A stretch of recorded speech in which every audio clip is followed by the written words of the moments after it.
Today, we're handing you a map, but it's not for any country or city. It's a map to one of the most complex and fascinating territories there is, the human mind. So let's just jump right in. Have you ever had one of those moments where you stop and think, wait, why on earth did I just do that? Or maybe you wonder why you feel a certain way or get stuck in the exact same thought loop again and again. Well, if that sounds familiar, you are in exactly the right place. Over the next few minutes, we're going to give you that map and start to demystify the incredible science of, well, you. So what is psychology, really? At its heart, it's the scientific study of our behavior and all those mental processes going on upstairs. But it's also about our emotions, our thought patterns, and our relationships. It's pretty much the science of what makes us all tick. And what's really interesting is how different people connect with this stuff. For instance, in the US, learners often want to see the scientific experiments, the hard data.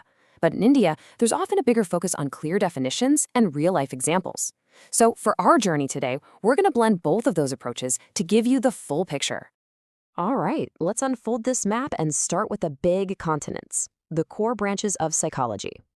First up, we've got cognitive psychology. Think of this as the how of your mind. How you think, how you remember stuff, and how you solve problems. It's the reason you can suddenly remember all the lyrics to a song from 10 years ago, but completely forget why you walked into the kitchen. Yeah, that's your cognitive realm at work. Next is behavioral psychology. Now, this branch isn't so worried about what's going on inside your head, but what we can actually see, your actions. It explains how our habits form. Like why your hand just automatically reaches for your phone the second you hear that little notification buzz. That is behaviorism in a nutshell. Then there's social psychology.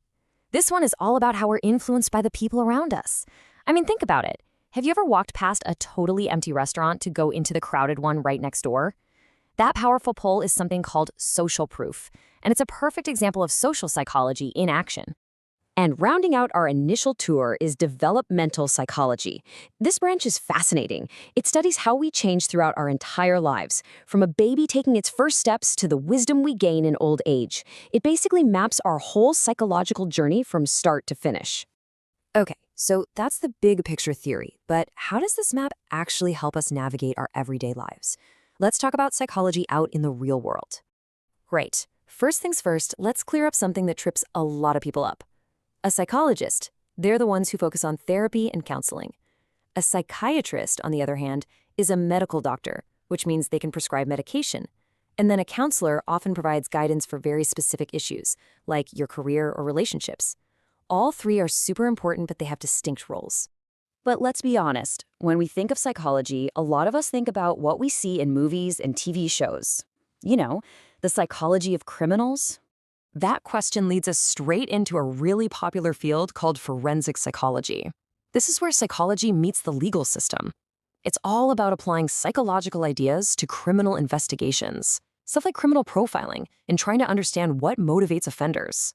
And it's absolutely vital to be clear about this. The goal here is always awareness and education. It's about understanding human behavior, never, ever about misusing that knowledge for manipulation. But psychology isn't just for therapy or the justice system. It's a huge deal in the business world, too. That's where industrial organizational psychology, or IO psychology for short, comes in. It's all about using psychology to make workplaces better, from improving leadership to boosting motivation and productivity. So, we've seen how psychology applies to the world around us, but what about for ourselves? Let's talk about using psychology for personal growth, the tools it offers for your own journey. This brings us to a really uplifting field called positive psychology. Instead of asking, what's wrong with people, it asks, what makes life worth living? It's the science behind human flourishing, looking at our strengths, that amazing feeling of being in the zone called flow, and that powerful idea of a growth mindset, the belief that you can always get better. And this isn't just motivational fluff, by the way. It's grounded in decades of real research from pioneers like Martin Seligman, Carol Dweck, and Mihaly Csikszentmihalyi. These are the people who literally built the foundation for this empowering field. So is any of this sparking an interest? Maybe you're even thinking, hey, I could do this. For those of you who might want to turn this curiosity into a career, let's chart a possible path. Now, that path can look a little different depending on where you are. As you can see, a bachelor's degree gives you a broad foundation in both the USA and India. But as you move on to a master's or a doctorate, you start to specialize, whether that's in clinical practice, research, or something else entirely. And the options for what you can specialize in are just huge. We've only scratched the surface today. There are well over 10 major branches. And that map is literally always expanding. New and exciting territories like neuroscience, which connects our brain to our behavior, somatic psychology, which focuses on the mind-body connection, and even media psychology are popping up all the time. It just proves how dynamic and relevant this science is.